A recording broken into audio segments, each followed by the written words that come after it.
ये पार्ट 5 है। पिछले पार्ट्स के अंदर हम लोगों ने जितने भी generalised coordinate, generalised velocity, generalised momentum, force, acceleration, displacement, ये सब कुछ हम लोगों ने पिछले पार्टों में कर लिए। अब हम लोग जिसके बारे में बातचीत करने वाले हैं वो है हैमिल्टन प्रिंसिपल। इसका पूरा नाम है हैमिल्टन वेरिएशनल प्रिंसिपल। ठीक है, हैमिल्टन वेरिएशनल प्रिंसिपल।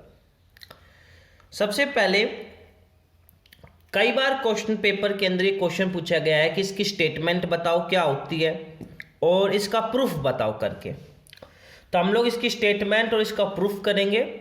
वीडियो थोड़ी शॉर्ट बने इसलिए मैंने पहले ही कर रखा है। मैं बीच में आपको समझाता रहूँगा कि कौन सी मैथमेटिक्स प्रॉब्लम कैसे सॉल्व हुई है। और इसी वीडियो के अंदर या नेक्स्ट पार्ट के अंदर हम लोग हैमिल्टन वेरिएशनल प्रिंसिपल से लैग्रेंजियन इक्वेशन को ड्राइव करना सीखेंगे और उसके आने वाले 3-4 पार्ट में चैप्टर को हम लोग कंप्लीट कर लेंगे। सबसे पहले हैमिल्टन वेरिएशनल प्रिंसिपल का यूज़ क्या होता है।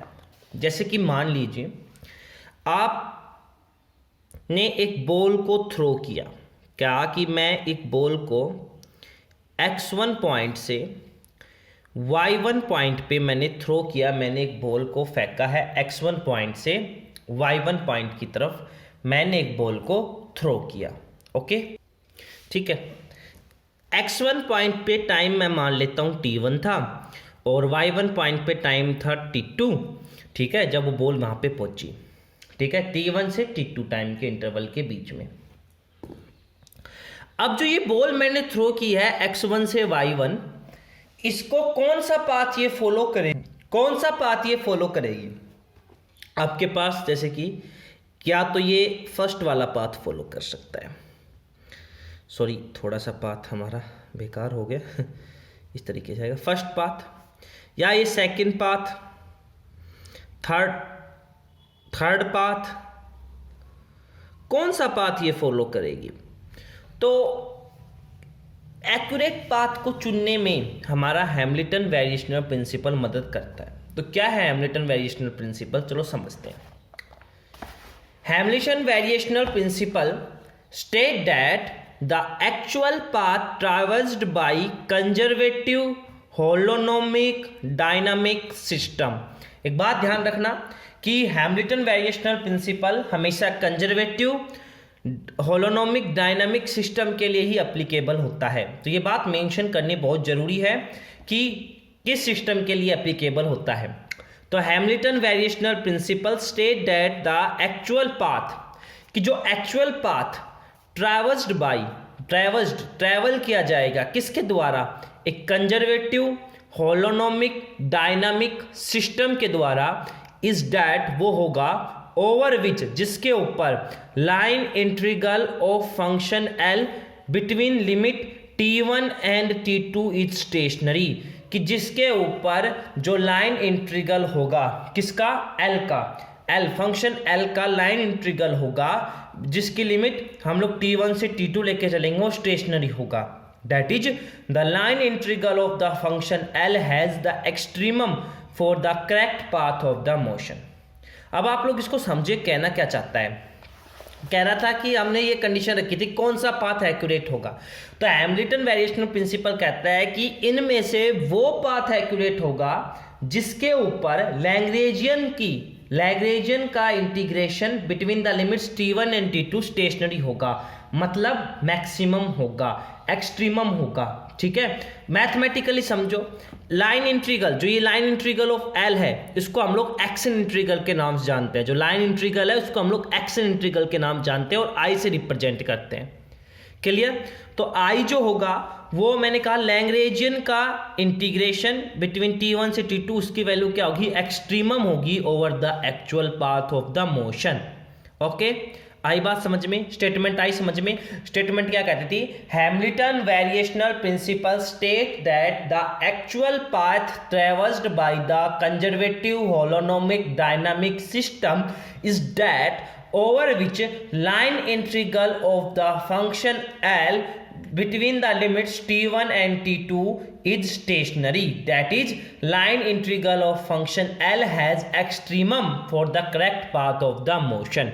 आई थिंक आपको याद हुआ होगा। ओके, एक बार आप लोग इसको फिर से रिपीट कर लीजिएगा, याद हो जाएगी। लैग्रेंजियन एक नया चीज आया है, लैग्रेंजियन एक नया फंक्शन आया है। लैग्रेंजियन फंक्शन को हम लोग एल से रिप्रेजेंट करते हैं और इसका मतलब होता है टी माइनस वी। टी का मतलब काइनेटिक एनर्जी, वी का मतलब पोटेंशियल एनर्जी। काइनेटिक एनर्जी और पोटेंशियल एनर्जी का जो डिफरेंस है वो लैग्रेंजियन कहलाता है। अब मुझे ये बताओ, काइनेटिक एनर्जी आप लोगों की जनरलाइज्ड वेलोसिटी के ऊपर भी डिपेंड करती थी और जनरलाइज्ड डिस्प्लेसमेंट के ऊपर भी डिपेंड करती थी। पोटेंशियल केवल जनरलाइज्ड डिस्प्लेसमेंट के ऊपर डिपेंड करती थी। हम लोगों ने ट्रांसफॉर्म इक्वेशन फाइंड आउट कर दी थी, उससे आप लोग इस बात को चेक कर सकते हो। तो हमारा एल, दोनों चीजें इंक्लूड हो रही हैं, तो हमारा एल इन सब चीज़ों के ऊपर डिपेंड करेगा। ठीक है, इन दोनों चीज़ों के ऊपर डिपेंड करेगा, साथ में टाइम के ऊपर भी डिपेंड करता है। तो हमारा लैग्रेंजियन एल जो है वो क्यू आई मतलब जनरलाइज्ड डिस्प्लेसमेंट, जनरलाइज्ड वेलोसिटी और टाइम, तीनों के ऊपर ये डिपेंड करता है। आई बात समझ में? ये तीनों चीज़ों के ऊपर डिपेंड करता है। ओके, क्लियर हुई बात? उसके अलावा एक बात और याद रखना कि जो वेरिएशन होगा एक्सट्रीमम, इसका मतलब आप लोग ये भी बात याद रखना कि जो वेरिएशन होगा ना लाइन इंटीग्रल में डेल्टा आई, वो जीरो के बराबर होगा। Variation in this is equal to zero. अब प्रूफ मांगता है कि हाँ इसको प्रूव करके दिखाओ। तो प्रूव करने से पहले आप लोग थोड़ी सी कंसिडरेशन समझ लो। इससे पहले हल्की फुल्की कंसिडरेशन आती है, वो कंसिडरेशन आप लोग समझ लीजिए। आप लोग एक सिंगल पार्टिकल का केस कंसिडर कीजिए। ठीक है, we are considering a single particle case. हम लोग एक सिंगल पार्टिकल का केस कंसिडर कर रहे हैं। ठीक है, लेट एक्स आई टी, हम लोग मानते हैं कि एक्स आई टी, ये हल्का सा ना मैं पहले बता रहा हूँ क्योंकि ये जो कॉन्सेप्ट है इस आर्टिकल के आखिरी में यूज होगा। आर्टिकल बीच में बिल्कुल स्मूथ ही चलेगा, आखिरी में ये बात पुट करेंगे और आंसर आ जाएगा। लेट एक्स आई टी, यहाँ पे आई की वैल्यू हो सकती है 1 2 3। ठीक है, ये आप लोगों के सामने हम लोगों ने मान लिया एक्स आई टी, ये सिंगल पार्टिकल, एक्स की जगह 1 हो जाएगा तो हमारे सामने पहला एक पार्टिकल आ जाएगा जिसको हम लोग डील कर रहे हैं। तो अगर आई इज इक्वल टू बात करें, अगर मैं एक्स की जगह 2 रखूंगा तो हमारे सामने वो दूसरा पार्टिकल डील कर रहे हैं, तीसरा पार्टिकल डील कर रहे हैं, ऐसे हम लोग डील कर रहे हैं। अब हम लोग कोई भी एक जनरली पार्टिकल, ith पार्टिकल के बारे में बातचीत कर रहे हैं। ठीक है, मैंने 2 टाइम माने थे, एक टाइम माना था T1, एक टाइम मैंने माना था T2। तो R1T और R2T, ये 2 पोजीशन वेक्टर मान लेता हूं। ठीक है, corresponding to the position of the particle at time T1 and T2। ये 2 मैंने पोजीशन वेक्टर माने हैं, R1T और R2T। ये दोनों की दोनों मैंने पोजीशन वेक्टर माने हैं, किसके कोरस्पॉन्डिंग? आप लोगों के टाइम के कोरस्पॉन्डिंग, T1 और T2 के कोरस्पॉन्डिंग। ठीक है, ओके, ये बात हुई क्लियर। देन अब क्या होगा, Newton's equation and the equation of constraint are satisfied by every point along the path of the particle.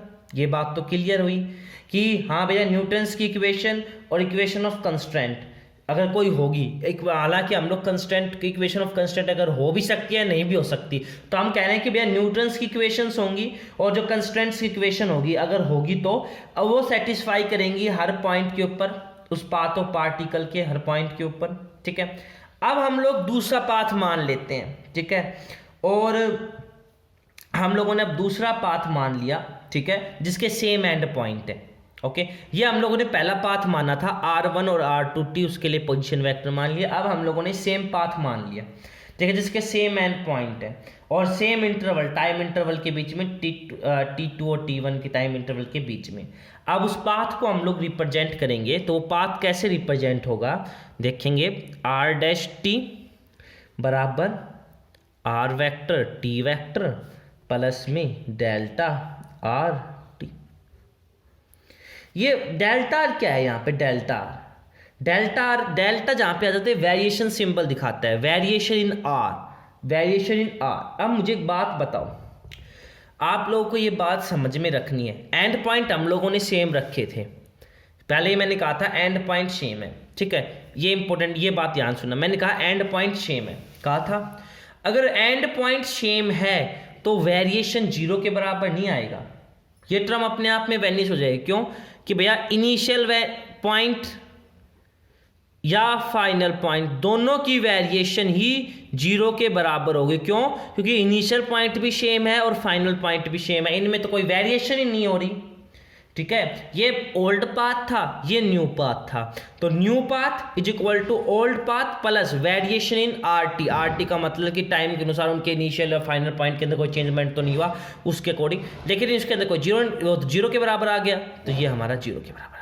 तो एक बात ध्यान रखनी है, वेरिएशन इन R1t या variation R2t is equal to 0। Initial point के अंदर कोई वेरिएशन नहीं हो रहा, फाइनल पॉइंट के अंदर कोई वेरिएशन नहीं हो रहा है। तो हमने जो भी अब समझा, हम लोगों के सामने ये समझ में आ गया कि इनिशियल पॉइंट के अंदर कोई वेरिएशन नहीं होगा, फाइनल पॉइंट के अंदर कोई वेरिएशन होगा। बस ये बात दिमाग में रखो, इनिशियल पॉइंट के अंदर वेरिएशन 0 आ रहा है और फाइनल पॉइंट के अंदर भी वेरिएशन 0 आ रहा है। अब हम लोग समझते हैं प्रूफ को।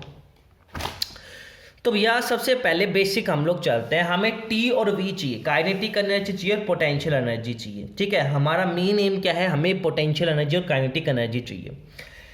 याद करो हम लोगों ने पोटेंशियल एनर्जी को वर्क डन के साथ कंपेयर किया था कि हम लोगों ने पोटेंशियल एनर्जी को वर्क डन के बराबर रखा था। जब हम लोगों ने उसका जनरलाइज कोऑर्डिनेट निकाला था, हम लोगों ने कहा था कि del W is equal to होता है माइनस ऑफ डेल वी।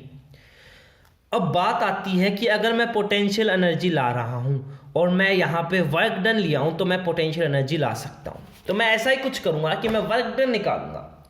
सबसे पहले हम लोग वर्क डन फाइंड आउट करने की कोशिश करेंगे, और वर्क डन होता है फोर्स और डिस्प्लेसमेंट की डॉट प्रोडक्ट। अब ऐसे ही चलो, बिल्कुल देखो, फोर्स इज इक्वल टू होता है मास इनटू में एक्सेलरेशन। एक्सेलरेशन को मैं कैसे लिख सकता हूँ, आर डबल डॉट लिख सकता हूँ। बताया था डॉट का मतलब होता है टाइम डेरिवेटिव, डबल डॉट का मतलब second order time derivative of R, और पोजीशन वेक्टर का अगर आप लोग सेकंड ऑर्डर टाइम डेरिवेटिव लेते हो तो एक्सेलरेशन के बराबर होता है। तो मास आर डबल डॉट, डब्ल्यू क्या होगा, वर्क डन क्या होगा, फोर्स और डिस्प्लेसमेंट की dot product, force delta R, force की जगह ये वैल्यू रखो, आ गया।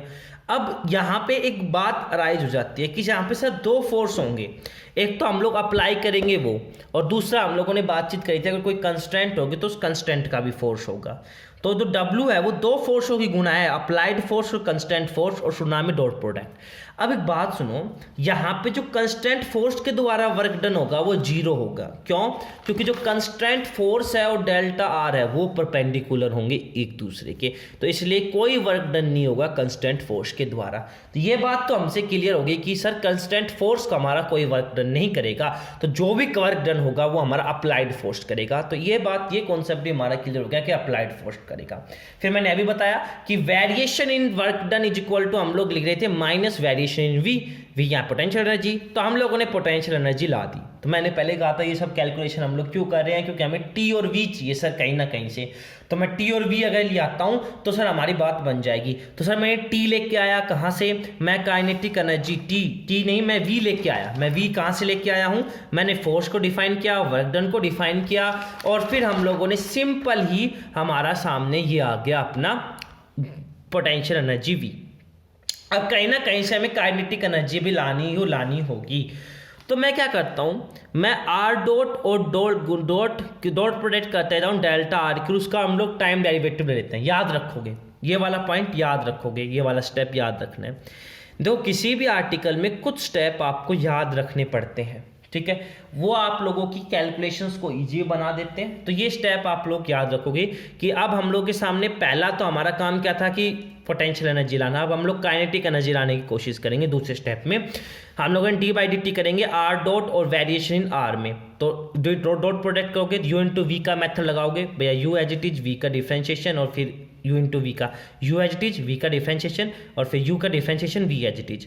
अब ये इसका टाइम ऑर्डर डेरिवेटिव में वेरिएशन को बाहर लेके D by D T of R dot. अब देखो ए गुना डॉट प्रोडक्ट और वेरिएशन ऑफ ए डॉट हो तो ये प्रॉपर्टी होती है कि आप लोग लिख सकते हो वेरिएशन हाफ ए डॉट का स्क्वायर। प्रॉपर्टी क्या है ये, अगर ए का टाइम डेरिवेटिव ले लूँ और वेरिएशन ले लूँ ए इसी के टाइम डेरिवेटिव को, तो मैं इसको ऐसे लिख सकता हूँ हाफ ए वेरिएशन का स्क्वायर। ये किया है मैंने, इसको मैंने एज इट इज रखा, टाइम डिफ्रेंशिएशन कर दिया अब मैं मास से मल्टीप्लाई कर देता हूँ दोनों तरफ, इधर भी आ जाएगा M R double dot delta R, इधर भी आ जाएगा D by D T M R double dot half M R square, half M R V R dot मतलब V velocity square kinetic energy दे देगा। ये हमारा पोटेंशियल एनर्जी के बराबर था, इधर लेके जाना T minus V M R dot delta R के बराबर आ गया। अब ये डेल्टा आर के बराबर आ गया तो टी माइनस वी का वेरिएशन। अब हमें यहाँ पे डी बाई डी टी था, इसको हटाने के लिए मैंने इंटीग्रेशन किया दोनों साइड, टी माइनस आया, variation of T minus V D T, T minus V Lagrangian के बराबर होता था, variation of D L D T के बराबर आ गया। अब इधर देखो T1 से T2 इसका डिफरेंट इंटीग्रेशन करोगे आएगा डी डॉट प्रोडक्ट भैया। अब मुझे एक बात बताओ, अभी मैंने आप लोग को समझाया था RT2 variation in RT2 RT1 zero के बराबर होती है, पूरा जीरो के बराबर आ जाएगा, ये जीरो तो कंप्लीट को मल्टीप्लाई जीरो, और आप लोग देख सकते हो variation in I is equal to zero. कहीं यही बात हम लोगों ने हैमिल्टन वेरिएशन प्रिंसिपल में नहीं बात करी थी, तो ये प्रूफ हो जाता है।